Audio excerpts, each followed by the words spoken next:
Samedi 29 novembre 2025, le ministre des Infrastructures et Travaux Publics, John Banzalunda, a foulé le sol de Lungandu dans la province du Kasaï central pour une mission d'inspection des travaux. Arrivé en début d'après-midi en compagnie de plusieurs directeurs généraux, dont celui de l'Agence congolaise des grands travaux, l'ingénieur Nico Nzaounzaou, il a été accueilli par le gouverneur de province, son vice, ainsi que plusieurs responsables provinciaux.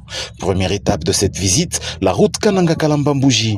Au PK5, le ministre s'est arrêté pour constater par lui-même l'avancement des travaux sur cette route stratégique surnommée route de l'espoir. Autrefois impraticable, elle présente peu à peu beaucoup d'améliorations. Elle a été ouverte jusqu'à la frontière dans un effort de la rendre praticable quoi qu'en terre. Juste derrière, les ateliers avancent avec la partie de modernisation. La construction des caniveaux ainsi que la construction des différentes couches se fait. Son Excellence, Monsieur le Président de la République, chef de l'État, Félix Antoine Tshisekedi Tshilombo, bâtit le Congo. Il bâtit la capitale Kinshasa, il bâtit toutes les 26 provinces. Et ici, je suis dans la grande province du Kasaï central pour voir ce que le Président de la République est en train de faire, inspecter les travaux. Et nous sommes sur l'emblématique route Kananga-Kalambambouji.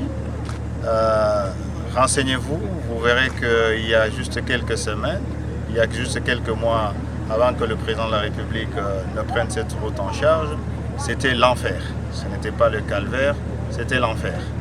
Aujourd'hui, il a délivré cette population et aujourd'hui, c'est la route qu'on qualifie la route d'espoir parce que cette route amène la vie. Sur place, le ministre a également annoncé qu'il viendra prochainement pour lancer officiellement les travaux de la route nationale numéro 7, la route Lumumba. Selon lui, Kananga a été choisi comme futur centre d'implantation des grandes entreprises appelées à produire divers équipements pour le développement provincial. Dans la soirée, le ministre et sa délégation s'est envolé pour poursuivre la tournée, cette fois-ci à Mbuji-Mayi.